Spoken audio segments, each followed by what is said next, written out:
Yo, what's up guys, Jack here, and today we're taking a look at Battleborn. I went to an event in the UK recently called I-56, which is like a big LAN party that we have here, and there's an exhibition, and there happened to be a stand for this game where you could play, and thankfully the 2K guy there let me actually record for a few rounds, which was awesome. So what's Battleborn all about then? Well, I've already made one video on it, and that was back in August of this year where we got some gameplay information, but now I've actually played it and recorded it and can share with you some first impressions. So this game can be described as a first-person shooter with MOBA elements. It seems all the rage nowadays, and it feels like everyone is trying to make games like this, with Overwatch, Gigantic, Paragon and Paladins, just to name a few.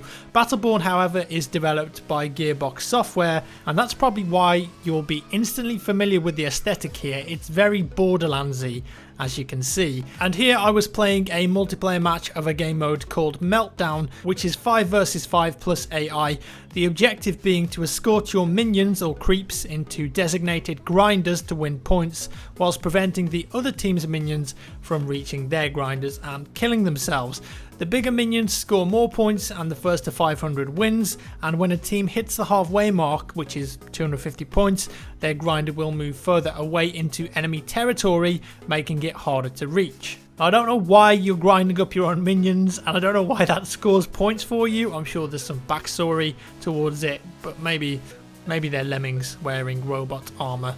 That would explain it for sure. So in layman's terms, you got to defend your minions, kill the other team's minions, and get them to the grinders. In terms of characters, we've got a lot of choice here. 25 playable characters when the game releases, each unique and have different weapons, abilities, and attacks. So we've got the long range dudes, the melee dudes, the tanks, the healers, the defensive classes. You know exactly how it all works by now. As well as the multiplayer component, there's a campaign here too, which can be played solo, or of course the best way to play is in co-op, Borderlands style with 4 other friends. So what's the gameplay like, and is it actually any good? Well, it feels nice and responsive and varied on first impressions. I tried a few of the different characters out and just tried to get a broader understanding of the game and how they work with each other. I went for the damage type of characters, as I like to play an attacking role, but in this particular game mode, killing enemy players does absolutely diddly squat in terms of scoring points for your team. It doesn't directly affect it anyways, it's all about those minions, but of course,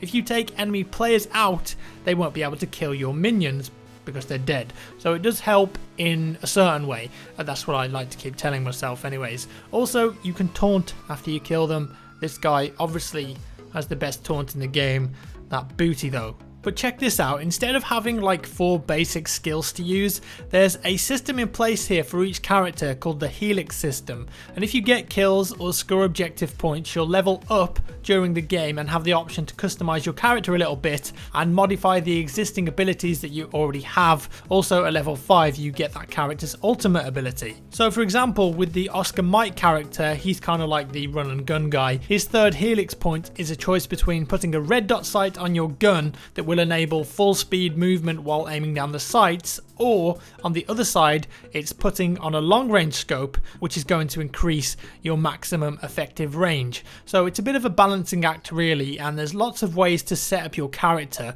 My only problem with this though is that when you level up, you have to press a button that brings up an overlay and then pick between them.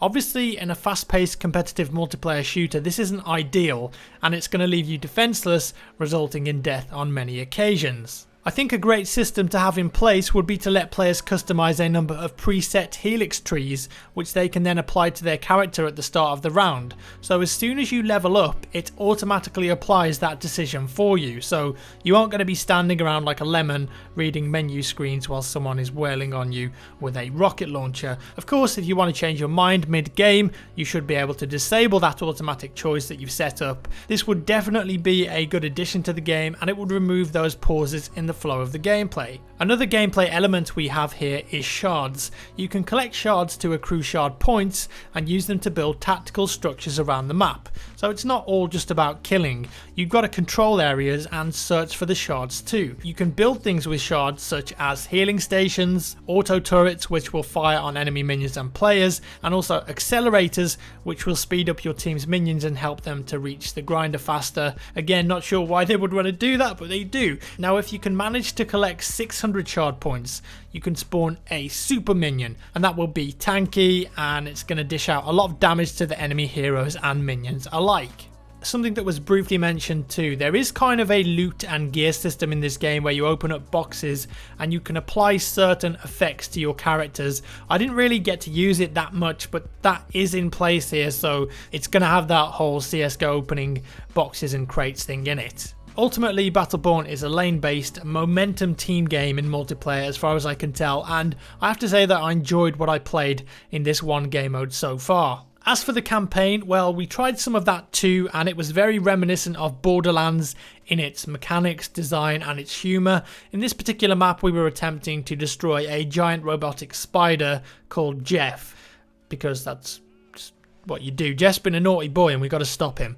It was fun, but it did get repetitive and grindy after a few minutes. We're not talking like Destiny Vault of Glass mechanics here. As much as I thought it was okay, I will definitely be sticking to multiplayer I think with this game. It'll be interesting to see exactly how big and varied the campaign will be on release. I know some people love the Borderlands style campaigns, and of course it adds value to the overall package.